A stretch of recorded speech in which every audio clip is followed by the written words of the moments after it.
Hey Bears fans, welcome back to the channel where we break down all things Chicago Bears with that raw passion and straight talk you crave. The NFL is buzzing right now, teams are stacking wins, playoffs are looming, and every play feels like it could swing a season. We've got hot streaks, big contracts, and moments of pure adrenaline that make you jump out of your seat. But what happens when that energy boils over just a bit too much? Today we're diving into one of those edge-of-your-seat stories that's got the league talking, and it's all about our boys in blue and orange pushing the limits on their road to glory. Alright, let's get right into it. It's the Chicago Bears we're talking about here, folks. My beloved Bears on a scorching 5-game winning streak after that epic Black Friday takedown of the defending Super Bowl champs, the Philadelphia Eagles. Man, if you're a Bears fan like me, this feels like a dream. We're talking about potentially matching that 13-win magic from 2006, the last time we danced in the Super Bowl. The energy in the locker room? Electric, the city's buzzing. But with great streaks come great temptations, like getting a little too hyped after a big play.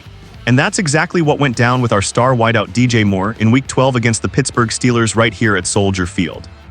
Picture this, third quarter, Bears are grinding it out against a tough Steelers defense. QB Caleb Williams drops a quick 5-yard pass to DJ Moore, nothing flashy, just solid yards after the catch. Moore, who's locked in on that massive $110 million, $4 year deal making him the 13th highest paid receiver in the league, snags it clean. But instead of just handing off the ball, he flips it to Steelers DB James Pierre with a little flair. Boom, taunting penalty flagged. Now was it soft? Yeah, probably. It was the first taunt call on him since his Panthers days when he popped off his helmet after a score.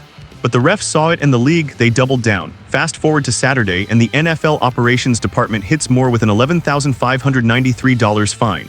That's straight out of the CBA playbook for a first offense taunt this season. I mean, come on, the guy's 28 in his prime and this is only his second fine ever.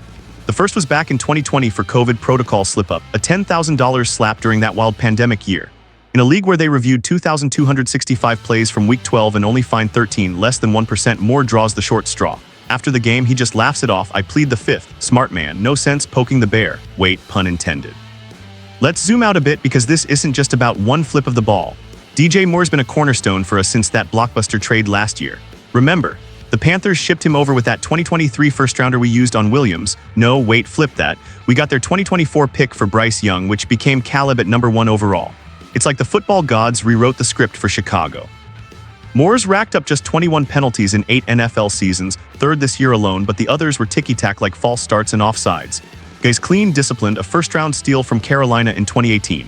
Why does this matter, you ask? Because in a season where the Bears are finally contenders, eyeing that NFC North crown like back in 2018's 12-4 run, this fine is a reminder of the tightrope we're walking. Enthusiasm fuels wins, but the NFL's taunting crackdown. It's been a thing since 2021, aimed at cleaning up the game, but it often feels like they're a policing joy. Think about it. We're 4 wins away from 13 victories, something not seen since Lovie Smith's Super Bowl squad. Players are pumped, and Moore's that guy, reliable, explosive, with 72 catches for over 900 yards already this year. One overly celebratory toss and suddenly it's $11K lighter in his wallet. Does it sting the team?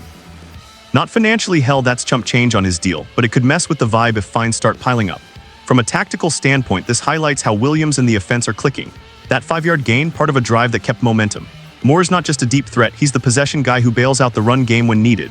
Steelers' secondary is no joke, Pierre's a vet who smells blood, but our O-line held, Williams was sharp, and Moore made it happen. If we avoid these 15-yard setbacks, imagine the field position we control. Penalties killed drives last season. This year we're down to under 50 accepted flags team-wide. Progress, baby, but taunting, it's subjective. Officials are human, sometimes it's a stare down, other times a football flip. League reviews every play independently, so even if it's not flagged live, fines can hit later. Smart for consistency, but man, it takes the fun out. Historically, Bears receivers haven't been penalty magnets. Think Johnny Morris in the 60s, Harlan Hill's glory days, clean workers. Moore fits that mold, but with modern flair. His Panthers tenure solid, but here in Chicago he's elevated. That trade was genius. Panthers got Young, we got Williams and Moore for peanuts relatively. Impact on the locker room, minimal. Hoyer and the vets will chalk it up to youth, Moore's still growing into leadership. But if this sparks more fines, it could test Eberflus' discipline push. Remember Trestman era? Penalties were a plague, Nagy improved it. Now with Williams under center, we're building a culture of smart aggression.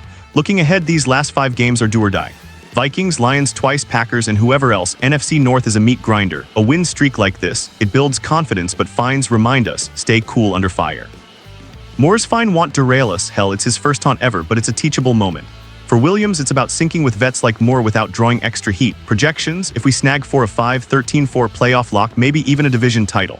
Moore's on pace for 1,000 yards, touchdowns piling up. This blip just noise. My take as your diehard Bears guy, love the fire DJ, don't lose it, but channel it. The league wants professional, but we fans want passion. This finds light, but it underscores how every detail counts in a title chase. What do you think, Bears Nation? Was the call fair or is the NFL too uptight? Drop your thoughts below, let's debate. If you're hyped for more Bears breakdowns like this, quick, fun, and full of that Brazilian flair for American football, hit that subscribe button, turn on notifications, and join the conversation.